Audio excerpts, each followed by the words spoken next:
Quella che stai per vedere è la più spaventosa, magnifica e spettacolare combinazione di scacchi mai vista in tutta la storia.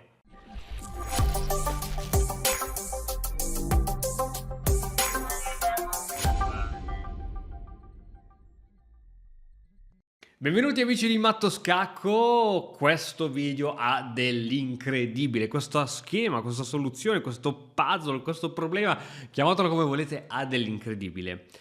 Mossa al bianco e il bianco riesce a chiudere la partita tramite una sequenza di mosse forzate. Se vuoi metti in pausa questo video e prova a scervellarti per cercare di risolvere questa posizione, ma ti avviso che siamo ad una difficoltà oltre l'immaginabile. Quindi adesso mi taccio un attimino, se vuoi metti in pausa il video e ci vediamo fra poco con la soluzione.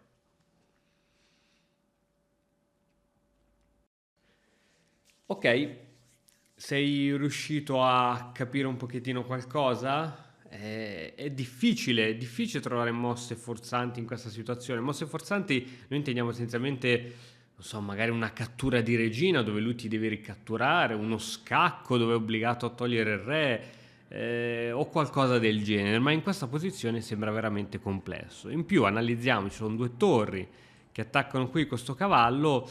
Bisogna fare assolutamente qualcosa, poiché il bianco non è che ha troppi pezzi per cercare di dare scacco matto e il re nero si ritrova ben protetto dai suoi pezzi, cioè di fianco un cavallo, due torri. Ma analizziamo un attimino la posizione da un punto di vista del bianco. Allora, il re nero qui non può andare perché c'è il nostro re. Qui non può andare perché c'è la regina e qui non può andare perché c'è il cavallo. Ovviamente dietro non può andare perché c'è il suo pedone, qui non può andare perché c'è il suo cavallo e qui. In realtà il re nero, se andiamo a analizzare in questo modo, vediamo che non è che ha troppe vie di fuga. E però come facciamo? Dobbiamo cercare di fare G4 seguita da G5, ma non porterà a nulla. Allora forse bisogna prima fare F4, però non si vede, non è chiaro, non è chiaro. I cavalli non riescono a dare scacco da questa posizione e la prima mossa che dà il via a tutto è regina in F5. Il re è obbligato a catturare perché abbiamo visto che non ha altre vie di fuga. E a questo punto prova a pensare. C'è uno scacco, magari dopo lo scacco il re riesce a venire qui. Ok, tolto il motore così non ci rompe le scatole. Prova a pensare come si continua adesso.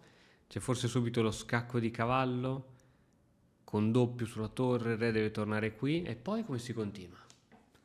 Forse c'è lo scacco di cavallo di qui, se lui sacrifica la regina sul cavallo, poi dopo ha un vantaggio di materiale interessante.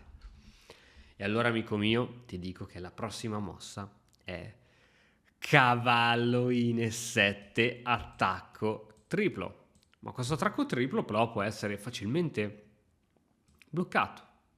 E ti dico che in questa posizione, con un solo cavallo e due pedoni, il bianco riesce a vincere la partita. Non ci credi? Seguimi. Cavallo in E3 scacco. Il re qui non può andare. Qui c'è il nostro re. È costretto ancora una volta a ritornare nella casella in F6. Ma andando in F6 questa volta facciamo scacco con attacco doppio. Il re sempre qui non può andare, qui non può andare. È costretto ad andare nella casella davanti a lui, ma quando va nella casella davanti a lui arriva scacco con attacco doppio, solito. Il re deve sempre giostrarsi fra le due case, F6, F5, F6, F5. Il re si sposta e si cattura la regina con scacco e il re deve andare su F5. E di nuovo scacco e il re deve andare su F6. E di nuovo scacco, il re deve andare su F5.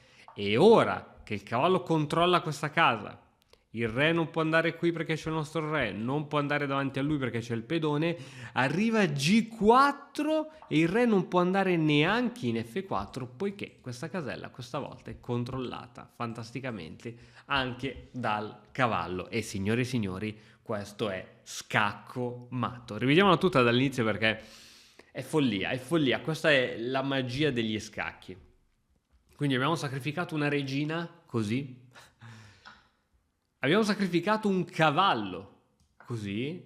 E grazie a questo sacrificio di cavallo, questi pezzi sono diventati sospesi, ossia tutti pezzi che non sono difesi da nessuno. Prima era molto difficile attaccare le torri perché le torri erano, si dice, connesse, erano collegate fra di loro, si difendono a vicenda, ma nel momento in cui vai a scollegare le torri, quindi questi diventano, si chiamano per la teoria degli scacchi, dei pezzi sospesi, allora accadono queste cose magiche.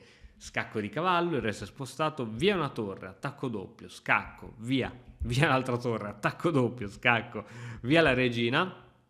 A questo punto il bianco potrebbe quasi ambire ad una patta, dato che siamo pari di materiale, ma a noi non ci basta. Ci serve portare il cavallo in D5, poiché da D5 controlla queste due caselle importantissime e nel momento in cui il re va avanti, ovviamente tutte queste caselle sono controllate. Ora anche sulla spinta questa casa è sempre controllata. Scacco matto.